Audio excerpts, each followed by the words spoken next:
Bismillahirrahmanirrahim. Assalamualaikum warahmatullahi wabarakatuh. Selamat siang teman-teman semuanya. Apa kabarnya hari ini? Ya, semoga masih tetap sehat, masih tetap stay di rumah dan juga masih semangat ya melaksanakan ibadah puasanya. Semoga hari ini teman-teman masih bisa memberikan waktu terbaiknya untuk bisa memenuhi kewajibannya sebagai seorang mahasiswa. Di samping itu juga saya sebagai seorang dosen masih bisa memberikan hak kalian sebagai seorang mahasiswa untuk bisa menimba ilmu dan juga apa yang saya kasih nantinya semoga bermanfaat untuk pasiennya ke depan. Baik, sebelum kita mulai, alangkah baiknya kita awali dulu dengan berdoa agar apa yang kita pelajari dapat kita laksanakan dengan baik nantinya. Ya, silakan berdoa mulai.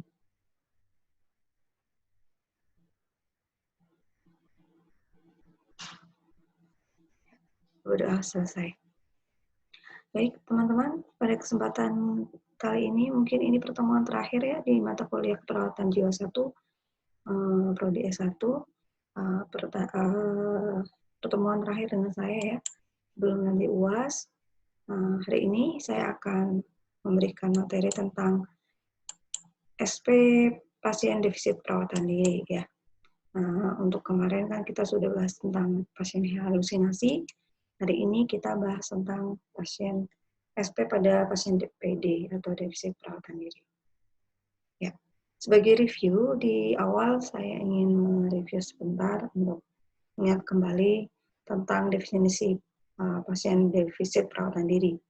Perawatan diri merupakan salah satu kemampuan dasar manusia dalam memenuhi kebutuhan hidupnya, kesehatan dan kesejahteraan sesuai dengan kondisi kesehatannya.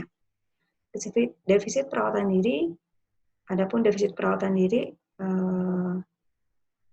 definisinya adalah suatu kondisi pada seseorang yang mengalami kelemahan kemampuan dalam melaksanakan atau melakukan aktivitas perawatan diri secara mandiri. Hal ini bisa dibuktikan dengan kemampuan pasien dari hal mandi, berhias, makan, toileting, dan berpakaian. Jadi untuk melihat kriteria untuk melihat adanya defisit perawatan diri bisa dilihat dari 5 hal yang dasar ini ya. Mandi, berhias, ya, merapikan rambut dan sebagainya ya. Makan, ya, kemudian BAB, BAK, dan juga berpakaian. Ya. Apa saja jenis perawatan diri? Yang pertama adalah kurang perawatan diri, di antaranya mandi atau kebersihan, yaitu gangguan kemampuan untuk melaksanakan aktivitas mandi atau kebersihan diri. Kemudian kurang perawatan diri, berpakaian dan beraktivitas. Aktivitas berdandan sendiri, ya, pakaian dan dandan. Kemudian kurang perawatan diri dari segi makan, ya, kemampuan menunjukkan aktivitas makan, ya, gangguan kemampuan untuk menunjukkan aktivitas makan, misalnya waktunya makan dia hanya ngelamun aja gitu ya misalnya. Kemudian toileting, ya, BAB, BAK juga. Jadi untuk melakukan ini seperti tidak ada kontrol ya, misalnya bisa dibuktikan dengan pasiennya ngompol dan sebagainya ya, atau BAB di sembarang tempat. Nah, semua aktivitas ini ketika si pasien ini tidak mampu menjalankannya dengan mandiri atau dengan bimbingan, berarti ada kemungkinan si pasiennya ini mengalami DPD atau defisit perawatan diri. Nah, mungkin ini gambaran sekilas ya. Kalau yang ini itu ada gambar pasien yang ada di rumah sakit ya. Ini pasiennya sedang dipotong. Jadi biasanya rutin ya kalau di rumah sakit itu ada pas hari-hari tertentu ya. Ini potong rambut untuk semua pasien. Tidak hanya untuk pasien laki-laki tapi juga untuk perempuan. Ya, karena banyak sekali di antara mereka yang karena gangguan jiwanya akhirnya mereka tidak mampu merawat dirinya. ya. Dan ini perlu latihan, ya, perlu bimbingan secara sabar, secara teratur dari seorang perawat. Ya, kalau yang sebelah sini dan sini ini orang-orang gangguan jiwa yang ODGJ yang masih berada di jalanan, ya, masih berkeliaran. Ya, artinya mereka memang belum mendapatkan penanganan yang baik khususnya untuk gangguan DPD ini. Ya. Nah, kalau ini mungkin bukan orang bangun tidur, ya, tapi memang pasien gangguan jiwa yang secara fisik memang belum bisa mengatur penampilannya. Oke. Kemudian komponen pengkajian dimulai yang pertama biasa, ya, dari identitas, alasan masuk rumah sakit. Ya, biasanya kalau untuk alasan masuk rumah sakit itu mungkin tidak langsung ke DPD-nya, ya, tapi misalnya karena halusinasi, karena ngamuk atau PK-nya dan sebagainya. Nah, untuk penegakan diagnosa DPD nanti biasanya karena ini merupakan cabang dari masalah utama yang dikeluhkan pasien. Kemudian faktor predisposisi presipitasi, ya, di pertemuan yang berikut yang sebelumnya udah dibahas banyak faktor-faktornya, ya, di antaranya tumbuh kembang dan sebagainya, kebiasaan dan sebagainya. Kemudian pemeriksaan fisik, ya, mulai dari kepala sampai kaki, aspek psikososial, ya, termasuk kebiasaan, budaya, dan sebagainya, itu juga kita kaji. Kemudian konsep diri, ya, ini konsep diri yang menentukan apakah si pasien ini memang mengalami gangguan DPD ini memang karena pikirannya atau karena hal lain, ya. Hal lainnya ya kita lihat dari pemeriksaan atau pengkajian yang ada. Berikutnya status mental, kemudian kebutuhan persiapan pulang. Nah, kebutuhan persiapan pulang salah satunya adalah indikasi untuk melaksanakan perawatan diri. Jadi ketika DPD ini masih muncul di pasien, biasanya kebutuhan diri pasien, kebutuhan persiapan pulang pasien pun akan terganggu. Artinya menunjukkan bahwa si pasien ini belum layak untuk dipulangkan. Selanjutnya mekanisme coping, ya, terkait dengan DPD, ya, terkait dengan DPD. Kemudian masalah psikososial dan pengetahuan.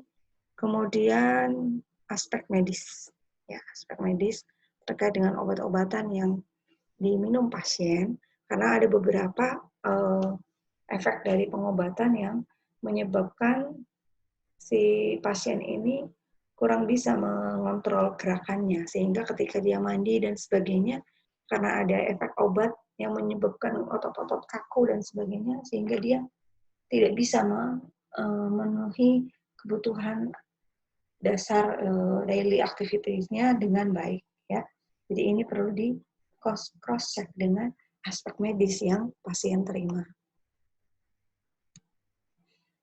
Berikutnya langsung ke intervensi, sekilas kita bahas dulu untuk intervensi. Untuk klien, tujuannya adalah mampu melaksanakan aktivitas perawatan diri, baik secara mandiri seperti mandi, berpakaian, makan, BAB, dan BAK. Adapun intervensinya adalah mengkaji kemampuan pasien dalam melaksanakan perawatan diri secara mandiri. Kemudian memberikan cara melakukan mandi, membersihkan diri, berhias, makan, minum, BAB, BAK secara mandiri. Kemudian yang ketiga, keluarga mampu merawat anggota keluarga yang mengalami masalah kurang perawatan diri. Ini untuk klien. Berikutnya untuk keluarga. Intervensinya adalah diskusikan dengan keluarga tentang fasilitas kebersihan yang dibutuhkan oleh klien agar dapat menjaga kebersihan diri. Anjurkan keluarga untuk terlibat dalam merawat pasien dan memantau pasien dalam merawat klien.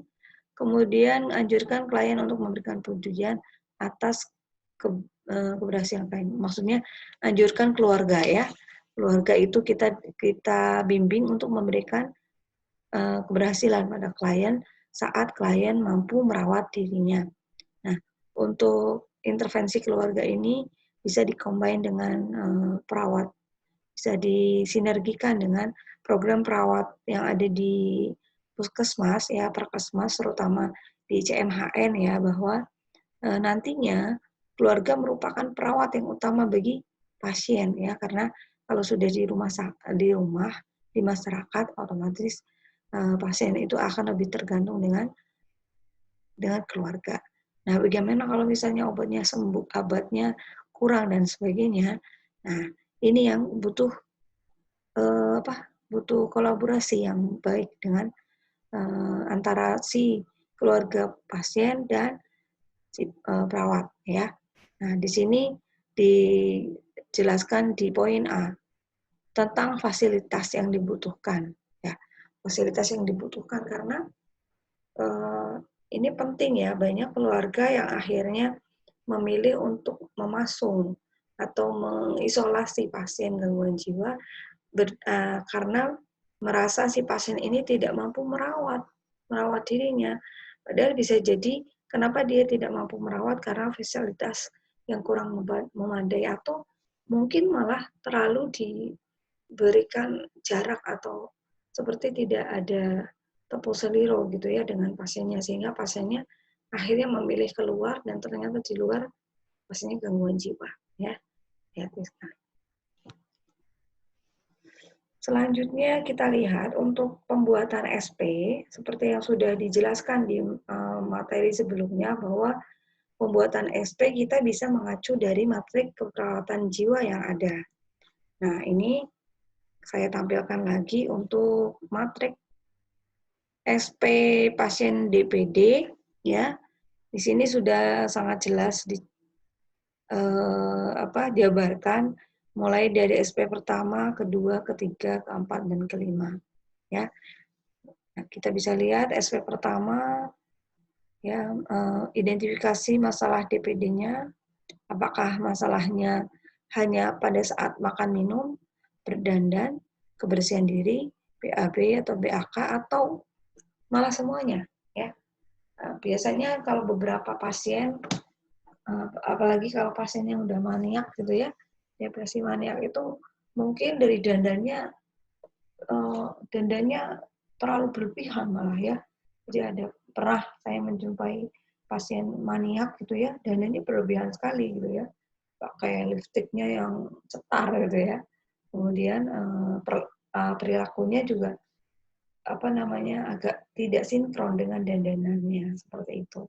Nah, ini bisa mengidentifikasi menjadi salah satu tanda bahwa si pasien ini masih mengalami gangguan defisit keperawatan diri, salah satunya dengan berdandan.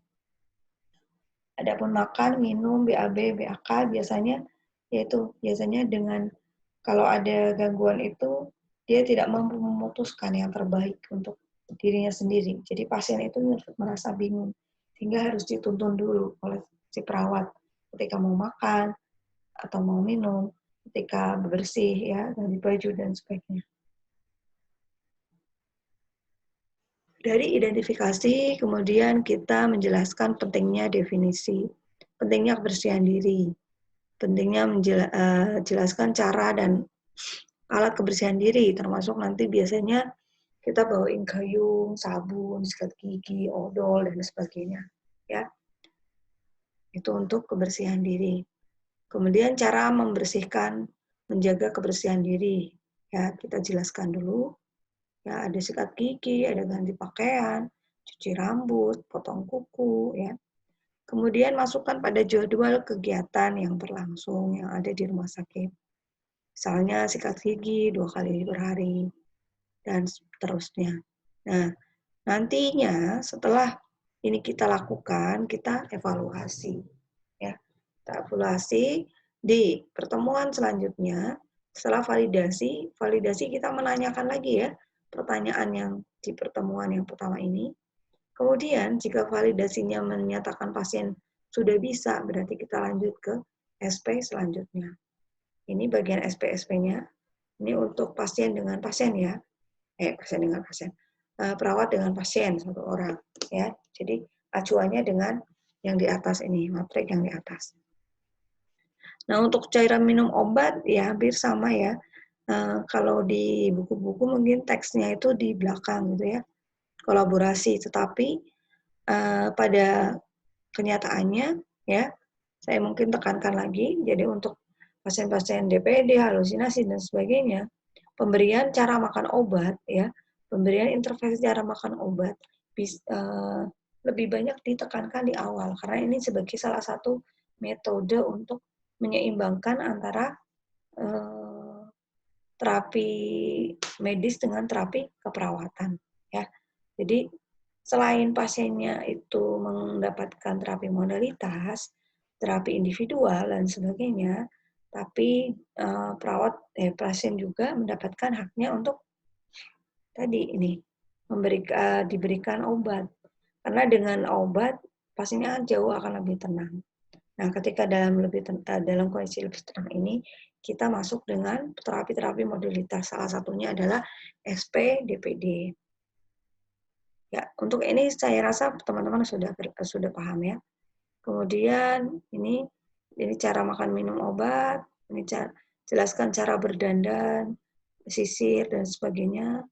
Ini juga sama ini untuk mahasiswa ya. Nanti role play-nya bisa milih dari salah satu ini ya. Kemudian setelah makan minum, BAB dan BAK, dan terakhir ya mendokumentasikan kegiatannya seperti itu.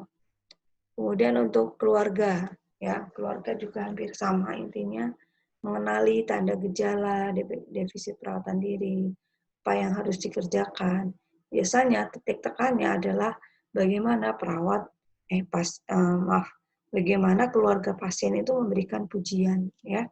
Ya, seringkali tidak hanya keluarga pasien yang kadang lupa memberikan pujian. Terkadang manusia pun kadang lupa ya memberikan reinforcement positif. Reinforcement positif pada setiap hal yang dilakukan oleh pasien gangguan jiwa itu sangat penting ya, karena itu dapat meningkatkan harga diri pasien. Selain itu pastinya untuk mengatasi DPD ini sangat butuh namanya kesabaran ya. Oke. Nah, berikut ini salah satu contoh bagaimana menyusun SP dengan kalimat langsung untuk pasien-pasien DPD. Ya, teman-teman bisa lihat caranya ya. Yang kemarin kan juga sudah ya. Saya rasa teman-teman tinggal mengadopsi lagi saja ya. Ini caranya hampir sama. Ada nama, perkenalan diri pasien, nama panggilan perkenalan diri perawat, nama panggilan kesukaan pasien, validasi dulu ya ini. Belum ada validasi. Validasi kondisi, kemudian kontrak, ya baru kemudian iya. Ini jadi validasi masalah dulu, kondisi baru kemudian minta janjiannya untuk terapi selanjutnya, ya. Nah, ini disesuaikan dengan SP1-nya apa saja, ya. Buatlah dengan kalimat langsung. Nah, ini seperti ini. Intinya, ketika kita mengajarkan, setelah kita mengidentifikasi masalah DPD yang dialami pasien, kemudian kita langsung mempraktekkan salah satunya, misalnya bagaimana mandi, apa saja yang dibutuhkan untuk mandi. Nah, itu kita sampaikan ke pasien. Setelah kita peragakan, kita contohkan, baru kemudian pasien kita berikan kesempatan untuk meniru, untuk mengulang apa yang kita sampaikan tadi. Setelah itu masuk ke terminasi, ya DSDO-nya, kemudian validasi kontrak waktu dan validasi kondisi. Oke. Nah, ini untuk keluarga contohnya seperti ini. Jadi kalau mau teman-teman mau mengambil ini untuk role play, nggak masalah ya. Toh sekarang juga di rumah ada keluarga, yang penting mau bisa atau bersedia untuk diajak kerjasama untuk pembuatan video khususnya untuk pasien DPD, ya. Jadi sebaiknya sedemikian rupa ya, ketika role play itu totalitas gitu loh. Itu akan sangat membantu nilai kalian. Jadi kalau ada yang masih dengan bercanda-bercanda, saya rasa itu akan mengurangi nilai kalian ya. Nah, kesempatan di sini ketika Anda lockdown di rumah, kemudian ada tantangan dari dosen untuk mengerjakan tugas dengan SP berpasangan, ya usahakan ya kalau misalnya ada temennya yang bermanfaat di sini, ya sudah diajak kerjasama saja untuk membuat videonya. Oke, ya. Untuk asuhan keperawatan keluarga yang secara untuk keluarga bisa dilakukan secara kelompok. Tapi ingat-ingat ya, tetap peraturannya dijaga, social distance dan sebagainya. Ya, terima kasih untuk perhatiannya. Ini sebagai pengantar, semoga bisa memberikan gambaran yang utuh untuk pembuatan video role play-nya. Jika ada pertanyaan bisa disampaikan di forum diskusi. Assalamualaikum warahmatullahi wabarakatuh.